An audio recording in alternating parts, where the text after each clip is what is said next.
नमस्कार. आज आपण 5व्या श्लोकाचा अर्थ जाणून घेणार आहोत.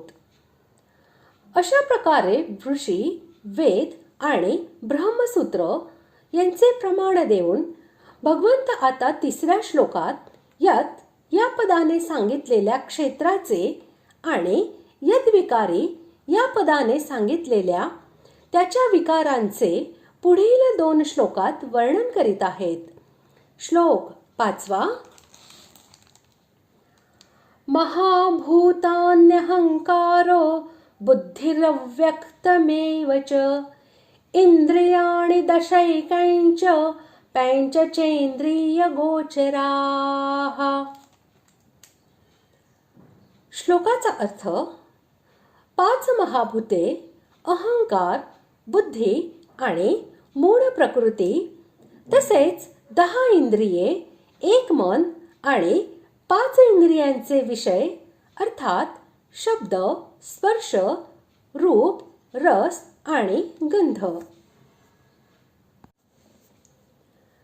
स्थूल भूतांचे आणि शब्दादी विषयांचे कारणरूप ज्या पंचतन्मात्रा म्हणजे सूक्ष्म पंचमहाभूते आहेत, 7व्या अध्यायामध्ये ज्यांचे भूमी, आप, अनल, वायू आणि खम या शब्दांनी वर्णन आले आहे, त्याच 5 वाचक येथे महाभूतानी हे पद आहे. अहंकार हे पद समष्टी अंतःकरणाचा एक भेद आहे. अहंकार हाच पंचतन्मात्रा, मन, सर्व इंद्रिये यांचे कारण आहे. तसेच तो महत्तत्वाचे कार्य आहे. यालाच अहंभाव असे म्हणतात.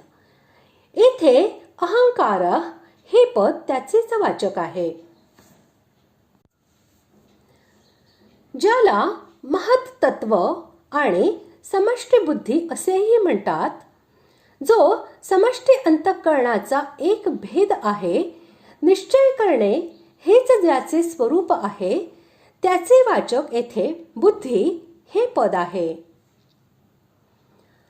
महत्तत्व इत्यादी सर्व पदार्थांची कारणरूपी जी मूल प्रकृती आहे, सांख्यशास्त्रामध्ये जिला प्रधान म्हणतात, भगवंतांनी 14व्या अध्यायामध्ये जिला महत्ब्रह्म असे म्हटले आहे, तसेच या अध्यायातील 19व्या श्लोकात जिला प्रकृती असे नाव दिलेले आहे, तिचे वाचक येथे अव्यक्तम हे पद आहे. वाक, पाणी म्हणजे हात, पाद म्हणजे पाय, उपस्थ आणि गुद ही 5 कर्मेंद्रिये, तसेच श्रोत्र, त्वचा, चक्षु, रसना आणि घ्राण ही 5 ज्ञानेंद्रिये होत. ही सर्व मिळून 10 इंद्रिये होत. या सर्वांचे कारण अहंकार हे आहे. समष्टी अंतःकरणातील जी मनन करणारी विशेष शक्ती आहे व संकल्प विकल्प हेच ज्याचे स्वरूप आहे, त्या मनाचे वाचक एकम हे पद आहे. हे सुद्धा अहंकाराचे कार्य आहे. शब्द, स्पर्श, रूप, रस व गंध हे जे ज्ञानेंद्रियांचे 5 स्थूल विषय आहेत, त्यांचेच वाचक येथे पंच इंद्रिय गोचरा हे पद आहे. अशा प्रकारे आज आपण 5व्या श्लोकाचा अर्थ जाणून घेतला. पुढील भागात आपण 6व्या श्लोकाचा अर्थ जाणून घेणार आहोत. धन्यवाद.